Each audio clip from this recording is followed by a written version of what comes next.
പണ്ട് ഹിസ്റ്ററി ക്ലാസ്സിൽ നമ്മളെല്ലാവരും പഠിച്ചതാ അണുബോംബ് വീണ് ചിന്നു ചിതറിപ്പോയ ഈ നഗരത്തെ പറ്റി. അതെ, ഇന്നത്തെ നമ്മുടെ യാത്ര ഹിരോഷിമയിലേക്കാണ്. Welcome to yet another episode of Japan love story. അപ്പോൾ ഈ അറ്റോമിക് ബോംബ് വീണതിൻ്റെയും മറ്റ് കാഴ്ചകളൊക്കെ കാണുന്നതിന് മുമ്പ് നമുക്ക് ആദ്യം ഹിരോഷിമ കാസിലൊന്ന് കണ്ടിട്ട് വരാം. കാസിൽ കാണാൻ നല്ല തിരക്കാണല്ലോ എന്ന് നിങ്ങൾ വിചാരിക്കുന്നുണ്ടാവും അല്ലേ? എന്നാൽ നിങ്ങൾക്ക് ഞങ്ങളെപ്പോലെ തെറ്റി. ഇവരൊന്നും കാസിൽ കാണാൻ വന്നവരല്ലേ. കാസിലിൻ്റെ തൊട്ടടുത്ത് ഒരു അമ്പലമുണ്ട്.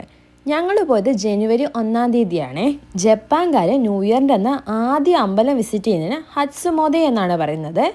അത് അനുഷ്ഠിക്കാൻ വേണ്ടിയിട്ട് വന്നവരുടെ ക്യൂ ആണ് നിങ്ങളിപ്പോൾ കണ്ടത്. എന്നാൽ ഇപ്പം നിങ്ങൾ കണ്ടുകൊണ്ടിരിക്കുന്നത് ഹിരോഷിമ കാസിലാണേ. തടിയിലൊക്കെ നിർമ്മിക്കപ്പെട്ട ഒരു അടിപൊളി കാസിൽ തന്നെയാണ് ഹിരോഷിമയിലുള്ളത്. പിന്നെ എൻ്റെ വീഡിയോ ഇഷ്ടമാണെങ്കിൽ ലൈക്ക് ചെയ്യാനും സബ്സ്ക്രൈബ് ചെയ്യാനൊന്നും മറക്കല്ലേ. മറ്റ് കാസിലുകളെ പോലെ ഇത് മലമുകളിലൊന്നും അല്ലേ പണിതിരിക്കുന്നത്, ഒരു നിരപ്പായ സ്ഥലത്താണ്.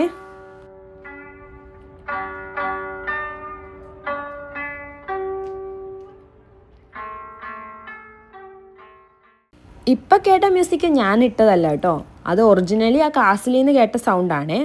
പിന്നെ കാസിലിന് ചുറ്റും നടക്കാനൊക്കെ കുറേ സ്ഥലമുണ്ട്. ഹിരോഷിമയിൽ ബോംബ് വീണ സമയത്ത് ഈ കാസിലും പൂർണ്ണമായിട്ട് നശിച്ചു പോയിട്ടുണ്ടായിരുന്നേ. പിന്നെ 1958 കോൺക്രീറ്റും വുഡൊക്കെ ഉപയോഗിച്ചിട്ട് ഇപ്പം കാണുന്ന രീതിയിലേക്ക് പണിതത്. പിന്നെ ഈ കാസിലിനുള്ളിൽ നമുക്ക് കയറാൻ സാധിക്കുവേ. അതിനുള്ളിൽ ഒരു മ്യൂസിയം ഉണ്ട്.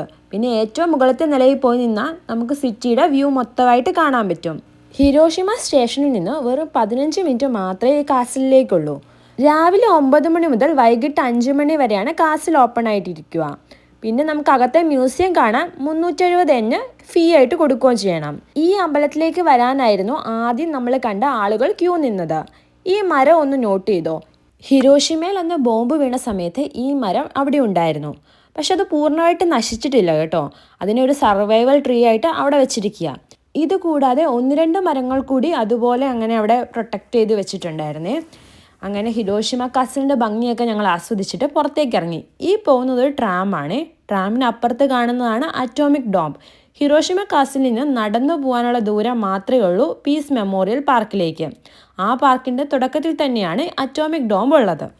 1945 ഓഗസ്റ്റ് 6-ാം തീയതി കൃത്യം 8:15 ഈ ബിൽഡിങ്ങിൻ്റെ മുകളിൽ വെച്ചാണ് അറ്റോമിക് ബോംബ് പൊട്ടിയത്. അതിനുശേഷം ഈ ബിൽഡിങ് ഇപ്പം കാണുന്ന ഈ രൂപത്തിൽ മാത്രമേ അവശേഷിക്കുന്നുണ്ടായിരുന്നുള്ളൂ. ബാക്കി ചുറ്റുമുള്ളതെല്ലാം നശിച്ചു പോയിട്ടുണ്ടായിരുന്നു. ഈ ബിൽഡിംഗ് അന്ന് നശിച്ചതുപോലെ തന്നെ ഇപ്പോഴും പ്രിസർവ് ചെയ്ത് വെച്ചിരിക്കുന്നത് ഈ ന്യൂക്ലിയർ വെപ്പൺസ് എത്രമാത്രം അപകടകരമാണെന്ന് നമ്മൾക്ക് മനസ്സിലാക്കി തരാൻ വേണ്ടിയിട്ടാണ്. അതിനു ചുറ്റും വെൽ മെയിൻറ്റെയിൻഡ് ആയിട്ടുള്ള പീസ് മെമ്മോറിയൽ പാർക്കാണ് നമുക്ക് കാണാൻ സാധിക്കുന്നത്.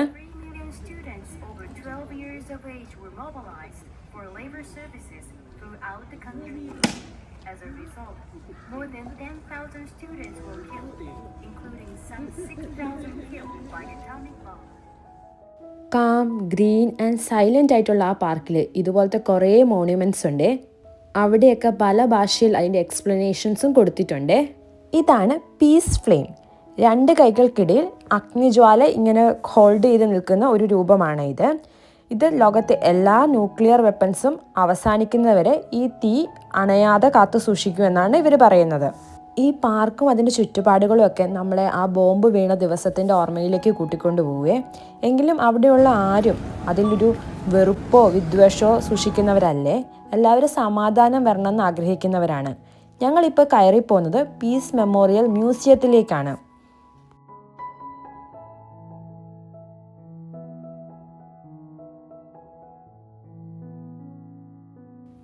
മ്യൂസിയത്തിലൂടെ കടക്കുമ്പോൾ നമ്മൾ ആദ്യം കാണുന്നത് ഹിരോഷിമ എങ്ങനെയായിരുന്നു ബോംബ് വീഴുന്നതിന് മുമ്പ് എന്നുള്ള കാഴ്ചകളാണ്. ഇതാ ഓഗസ്റ്റ് 6-ാം തീയതി 1945 കറക്റ്റ് 8:15 അതിനുശേഷം സംഭവിച്ച കാര്യങ്ങളാണ് പിന്നീട് കാണിക്കുന്നത്.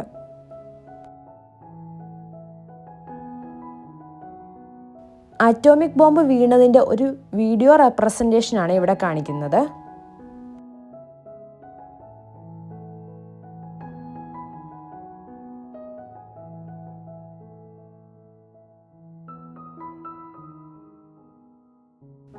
ഒരു നിമിഷം കൊണ്ട് എന്തൊക്കെയാ തകർന്നതെന്നുള്ള ആ റിയാലിറ്റിയിലേക്കാണ് പിന്നെ നമ്മളെ കൂട്ടിക്കൊണ്ടുപോയത്. ഇനി അങ്ങോട്ടുള്ള കാഴ്ചകൾ കണ്ടു നിൽക്കാൻ കുറച്ച് ബുദ്ധിമുട്ടായിരുന്നേ. അന്ന് എന്താണ് അവിടെ സംഭവിച്ചത്, എന്താണ് അവർക്കപ്പോൾ ഫീൽ ചെയ്തത്, പിന്നെ വിക്ടിംസിൻ്റെ ഡ്രസ്സും ബിലോങ്ങിങ്സും അങ്ങനെ കുറച്ച് മെമ്മറീസൊക്കെയാണ് അവിടെ സൂക്ഷിച്ച് വെച്ചിരിക്കുന്നത്. അത് കണ്ടു തീർക്കാൻ നമുക്ക് നല്ല ബുദ്ധിമുട്ടാണ്. കണ്ടു കഴിയുമ്പോൾ നമ്മുടെ മനസ്സിൽ ഭയങ്കര ഒരു വിഷമമായിട്ടായിരിക്കും നമ്മൾ പുറത്തേക്ക് ഇറങ്ങുന്നത്. പുറത്തിറങ്ങിയപ്പോൾ ഇങ്ങനെ ഒറിഗാമി പേപ്പർ വെച്ചിട്ട് ഇതുപോലെ കൊക്കിനെ ഉണ്ടാക്കുന്ന ഒരു സംഭവം കണ്ടു. ഇതിവിടുത്തെ ഒരു വിശ്വാസമാണ്, ഇങ്ങനെ 1000 ക്രെയിൻസിനെ ഉണ്ടാക്കി വെക്കുവാണെങ്കിൽ ഒരു ആഗ്രഹം നമ്മുടെ സാധിച്ചു കിട്ടുമെന്നുള്ളത്.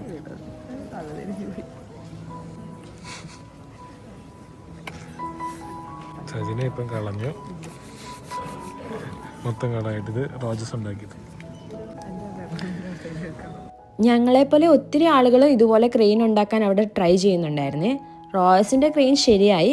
ഈ ബാക്കിൽ കണ്ട അമ്മച്ചിയില്ലേ, ആ അമ്മച്ചി ഞങ്ങളെ ഇങ്ങോട്ടേക്ക് വന്ന് ഹെൽപ്പ് ചെയ്തേ, ക്രെയിൻ ഉണ്ടാക്കി തരാമെന്ന് പറഞ്ഞിട്ട്. പക്ഷെ കുറേ നാളായി പുള്ളിക്കാരി ഉണ്ടാക്കിയിട്ട് അത് കാരണം മറന്നുപോയി എന്ന് പറഞ്ഞ് വീണ്ടും അവിടെ ഇരുന്ന് ട്രൈ ചെയ്യുവാണ്. അതൊക്കെ കഴിഞ്ഞിട്ട് ഞങ്ങളിതാ പുറത്തിറങ്ങി കുറച്ചതിലേക്ക് നടക്കുമ്പോഴും നമുക്ക് ഉള്ളിനുള്ളിലൊരു വിഷമമാണ് തോന്നുന്നത്. നമ്മൾ ബാക്കി ടൂറിസ്റ്റ് സ്ഥലങ്ങളിൽ പോകുന്ന പോലെ നമുക്ക് എൻജോയ് ചെയ്യാനൊന്നും പറ്റൂല.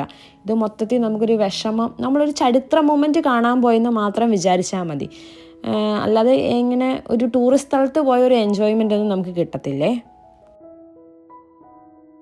ഹിരോഷിമയെ ബോംബ് വീണ് 3 ദിവസത്തിനുള്ളിൽ തന്നെ ഈ പോകുന്ന ട്രാമിൻ്റെ ലൈൻ പുനഃസ്ഥാപിക്കപ്പെട്ടു എന്നാണ് പറയുന്നത്. അതന്ന് ആളുകൾക്ക് ഭയങ്കര പ്രതീക്ഷ നൽകിയെന്ന്. തനിക്കേറ്റ എല്ലാ മുറിവുകളിൽ നിന്നും ഹിരോഷിമ ഉയർത്തെഴുന്നേറ്റു, ഒരു ഫിനിക്സ് പക്ഷിയെ പോലെ. അതാണ് നമ്മളിപ്പോൾ കാണുന്ന ഈ ലൈവ്ലി ആയിട്ടുള്ള ഹൊന്തോരി സ്ട്രീറ്റ്. തലേ ദിവസത്തെ ഇയർ എൻഡ് ആഘോഷത്തിന് ശേഷം കടകളൊന്നും പൂർണ്ണമായിട്ട് തുറന്ന് പ്രവർത്തിക്കാൻ തുടങ്ങിയിട്ടില്ലേ. അതെല്ലാം കൂടി ആകുമ്പോൾ നല്ല വൃത്തിയുള്ള വെൽ മെയിൻറ്റെയിൻഡ് ആയ പച്ചപ്പും നല്ല സമാധാനമുള്ള ഒരു അടിപൊളി സിറ്റിയാവും ഹിരോഷിമ.